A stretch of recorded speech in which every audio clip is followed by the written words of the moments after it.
Salam damai sejahtera dan salam Imago Dei. Berjumpa lagi dalam Renungan Mingguan YouTube KSCC Medan pada Minggu Paskah yang kelima. Bacaan-bacaan pada Minggu Paskah kelima, bacaan pertama dari Kisah Para Rasul bab 9 ayat 26-31, bacaan kedua dari surat pertama Rasul Yohanes bab 3 ayat 18-24, dan bacaan Injil Yohanes bab 15 ayat 1-8. Pokok anggur yang benar. Saudara-saudari yang terkasih, menurut saya, bacaan Injil yang disediakan dalam liturgi Gereja Katolik pada Minggu Paskah kelima ini sangat menarik. Saya membuat judul permenungan saya, melekat dan berbuah. Ada dua kata ya, melekat dan berbuah. Siapa yang melekat dan pada siapa melekatnya? Berbuah.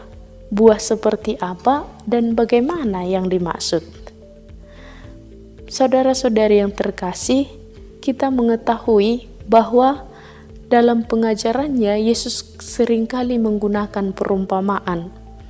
Hal ini supaya pengajaran Yesus itu mampu dipahami oleh para murid maupun bangsa Yahudi pada zaman itu, sehingga perumpamaan-perumpamaan tersebut pun senantiasa dekat dengan kehidupan para murid dan bangsa Yahudi. Nah, pada saat ini Yesus menggunakan perumpamaan tentang pokok anggur yang benar.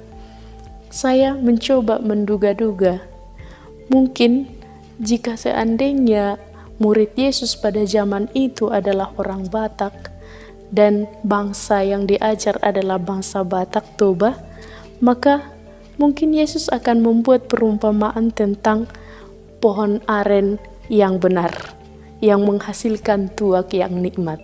Mengapa Yesus menggunakan pokok anggur yang benar? Hal ini karena anggur menjadi hal penting dalam perjalanan hidup dan adat kebiasaan orang Yahudi. Kembali kepada perumpamaan tentang pokok anggur yang benar. Yesus mengumpamakan dirinya sebagai pokok anggur, lalu Allah Bapa sebagai pengusahanya, dan kita manusia sebagai ranting-rantingnya. Ada dua jenis ranting yang diumpamakan tadi sebagai umat manusia. Dalam Injil yang dikatakan ranting pertama itu adalah ranting yang berbuah, dibersihkannya supaya berbuah lebih banyak. Lalu ranting yang kedua adalah ranting yang menjadi kering kemudian dikumpulkan orang dan dicampakkan ke dalam api lalu dibakar. Saya penasaran mengapa ranting pertama yang sudah berbuah harus dibersihkan supaya makin banyak buahnya.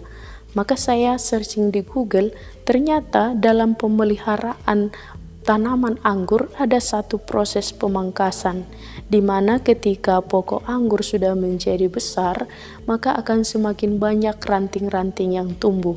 Maka ranting yang tidak berbuah akan dipotong, akan dipangkas, sehingga nutrisi pada pokok anggur fokus kepada ranting-ranting yang berbuah supaya buahnya semakin banyak. Berkaitan dengan ranting yang berbuah, ini berarti adalah umat Allah yang berbuah. Mengapa bisa berbuah? Tentu karena melekat dan menyatu dengan pokok anggur itu sendiri, yaitu Yesus Kristus. Memiliki semangat ketergantungan pada Allah. Ketergantungan berarti mengajak manusia menjadi rindu untuk selalu berjumpa dengan Allah lewat doa-doa, perayaan Ekaristi, maupun devosi-devosi lainnya. Rindu untuk senantiasa berkomunikasi dengan Allah, sehingga ia menjadi tahu apa yang dikehendaki Allah dalam hidupnya dan hidupnya semakin terarah pada kehendak Allah. Umat yang berbuah itu juga menjadikan Yesus sebagai sumber hidup yang utama, menjadikan semangat Yesus sebagai semangat hidupnya. Kita tahu bahwa semangat hidup Yesus adalah semangat kasih. Buah adalah tabiat atau kebiasaan Kristiani yang memuliakan Allah dalam kesaksian hidupnya setiap saat. Contohnya bisa kita lihat dari bacaan pertama, kisah hidup Saulus, bagaimana ketika setelah dia berjumpa dengan Yesus, dia mengalami pertobatan yang sungguh dan membuktikan pertobatan itu dengan menjadi pewarta kerajaan Allah yang sangat berani. Walaupun saat itu para jemaat masih sangat meragukannya, namun ia tidak menyerah dan membuktikan bahwa ia sungguh-sungguh bertobat. Yang kedua tadi adalah orang yang tidak berbuah, yang diumpamakan seperti ranting yang kering. Mengapa menjadi kering? Karena landasan hidupnya diletakkan pada hal-hal yang duniawi dan orientasi hidupnya hanya pada kebahagiaan yang semu, misalnya semangat untuk memperkaya diri, mencari popularitas, mengandalkan diri sendiri atau orang-orang yang dia kagumi, atau mengandalkan harta duniawi lainnya, sehingga hidup yang demikian akan terarah pada egoisme, individualisme, dan persaingan yang merugikan orang lain, sehingga dikatakan hidup menjadi layu, kering, dan tidak berguna. Tentu tidak berguna karena kehadirannya akan senantiasa membawa penderitaan bagi orang lain, bukan membawa sukacita.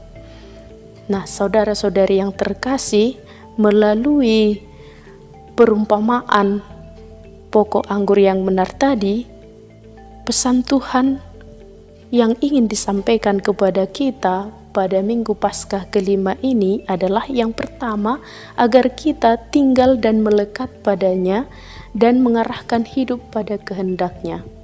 Mengarahkan hidup pada kehendaknya berarti mengikuti apa yang menjadi kehendak Tuhan dalam hidup kita, sehingga hidup kita semakin menampakkan semangat hidup Yesus, yakni semangat kasih yang tampak dalam perbuatan. Hal ini bisa kita lihat pada pesan bacaan kedua, dikatakan demikian: marilah kita mengasihi bukan dengan perkataan ataupun dengan lidah, tetapi dengan perbuatan dan dalam kebenaran. Nah, jika sudah demikian, maka kita akan disebut sebagai ranting yang berbuah dan layak disebut sebagai murid Kristus yang sejati, yang senantiasa menyatakan kemuliaan dalam seluruh hidup kita. Berbuah bukan tentang banyaknya harta yang kita bagikan pada orang lain, bukan juga tentang popularitas yang mungkin membuat orang banyak kagum kepada kita. Tetapi berbuah berarti tentang besarnya kasih yang kita tunjukkan dalam tindakan-tindakan hidup kita setiap saat. Semoga kita semua dengan kehendak bebas senantiasa memilih untuk melekat pada Kristus sang pokok anggur yang benar dan menghasilkan buah-buah kebaikan bagi sesama kita. Amin.